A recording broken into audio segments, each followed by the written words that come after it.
केंद्रीय मंत्री प्रतापराव जाधव आपल्यासोबत आहेत. भाऊ, काय सांगाल? डिनर डिप्लोमसीमध्ये ठाकरे गटाचे 3 खासदार तुमच्या घरी जेवायला आले होते. काय चर्चा झाली नेमकी त्यांच्यासोबत? हे बघा, दरवर्षी प्रत्येक अधिवेशनामध्ये काही आमचे सिनियर खासदार, काही नवीन खासदार किंवा मंत्री म्हणून काही मंत्री लोक अधिवेशनामध्ये असे आम्ही स्नेहभोजनाचे कार्यक्रम आपापल्या त्या ठिकाणी कोठीवर, बंगल्यावर त्या ठिकाणी आयोजित करत असतो आणि तिथे कुठल्याही प्रकारचा राजकीय विषय नसतो. स्नेहभोजन हा फक्त त्या ठिकाणी विषय असतो, गप्पा गोष्टी वगैरे. आणि म्हणून तो मी यावेळेस 12 तारखेला दिल्लीला माझ्या त्या रेसिडेन्स जे आहे माझे त्या ठिकाणी आयोजित केला होता आणि तिथे सर्व पक्षाचे जवळपास खासदार जे दिल्लीमध्ये उपस्थित होते त्यापैकी बहुतांश खासदारांनी त्या ठिकाणी हजेरी लावली होती. मात्र तुमच्या या डिनर डिप्लोमसी नंतर अनेक चर्चा सुरू झाल्या. जे ऑपरेशन टायगर जे म्हणतो आपण, कुठपर्यंत आले साधारण? हे बघा, तुम्ही पाहत असाल ऑपरेशन टायगर आमचे पक्षाचे मुख्य नेते आदरणीय एकनाथराव शिंदे साहेब यांच्या नेतृत्वावर आणि त्यांच्या कार्यशैलीवर विश्वास ठेवून दररोज मोठमोठ्या नेत्यांचे उबाटामधून प्रवेश या ठिकाणी होत आहे. जवळपास उबाटा गट हा 70-75% सुद्धा रिकामा झालेला आहे. आता राहिलेला जो 25% आहे तोही लवकरच ते लोक त्या ठिकाणी उबाटा गटाला सोडतील अशा प्रकारचं वातावरण त्यांनी स्वतः निर्माण केलेलं आहे.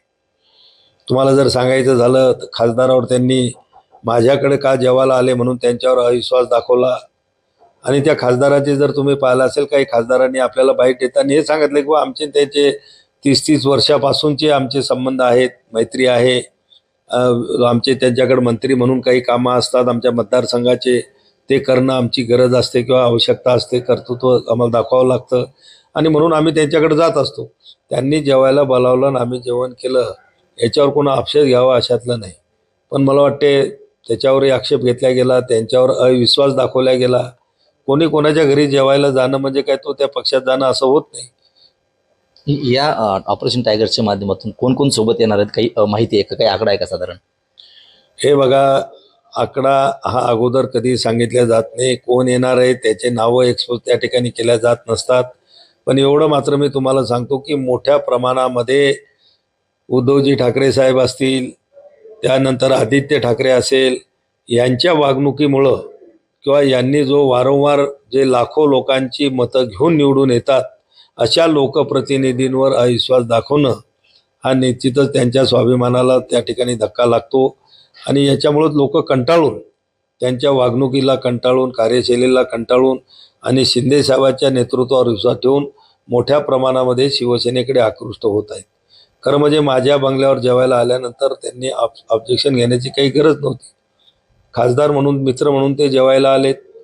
मग त्यांचा दुसरा प्रश्न असा असू शकतो की उद्धवजी ठाकरे ज्या फडणवीसाला मी संपवील, एकतर ते राहतील किंवा मी राहतील अशी जाहीर भाषणातून भाषा करणारे आज त्यांच्या कार्यालयात जाऊन भेटतात, त्यांच्या बंगल्यावरती जाऊन त्यांच्या भेटी घेतात.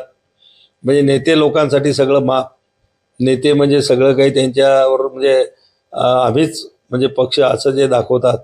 तर याच्यामुळं निश्चित एक मोठा असंतोष त्यांच्या लोकांमध्ये आहे. आणि ज्या दिवशी त्यांचा स्वाभिमान जागा होईल सगळी लोक हे उभाटाला त्या ठिकाणी सोडून शिवसेनेमध्ये येतील. तुमच्या या डिनर डिप्लोमसी नंतर विरोधकांनी टीका केली की ब्लॅकमेल होते, धमक्या दिल्या जातात, अशा प्रकारची टीका होते.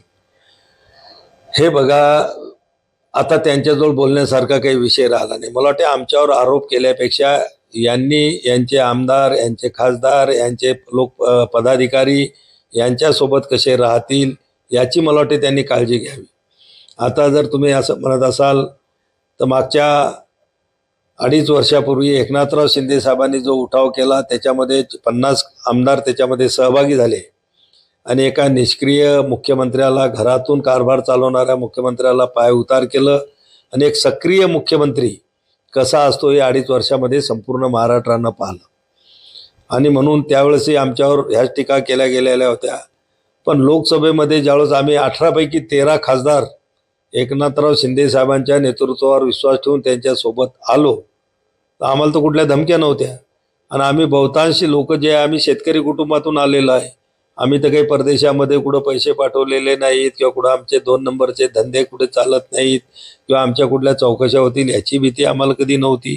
आतापर्यंत कुठल्याही प्रकारचे अशा केसेस आमच्यावर झाल्या नाही आणि पुढं आमच्यावर कोणी करू शकणारही नाही.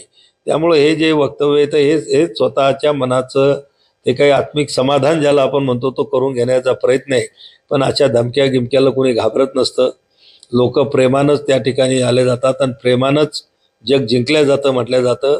तसं एकनाथराव शिंदे साहेबांचं प्रेम, त्यांची कार्यशैली, त्यांचं नेतृत्व, त्यांची काम करण्याची पद्धत, त्यांचा आलेल्या लोकांना न्याय देण्याचं त्यांचा जो एक धाडसी स्वभाव, याला भाळून ही लोक त्या ठिकाणी येतात. ज्यावेळेस तुलना करतात की आपला नेता आणि एकनाथराव शिंदे साहेब, त्यावेळेस सगळ्या बाजूनी एकनाथराव शिंदे साहेब हे सरस वाटतात आणि म्हणून ती लोक आता यायला लागलेली आहेत. ऑपरेशन टायगर सुद्धा म्हटल्यापेक्षा मी तर म्हणतो एखाद्या वेळेस अशी वेळ की ऑपरेशन लॉयन म्हणून लोक त्याला संपूर्ण ठिकाणी ओळखतील. हे साधारण कधीपर्यंत पूर्ण होईल? काही नाराज आहेत का उद्धव बाळासाहेब ठाकरे गटामध्ये?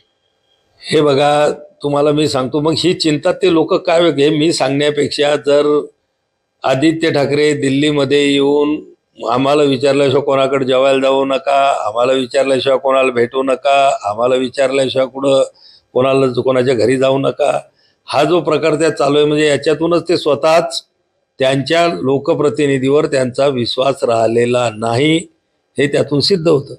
नक्कीच. तर हे होते केंद्रीय मंत्री प्रतापराव जाधव. कॅमेरामॅन निलेश देशमुखसह गणेश सोळंकी, TV9 मराठी, बुलढाणा.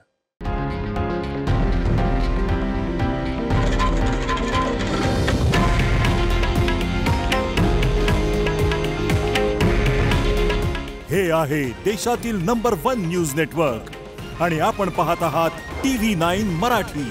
काळजी तुमची, हित महाराष्ट्राचं.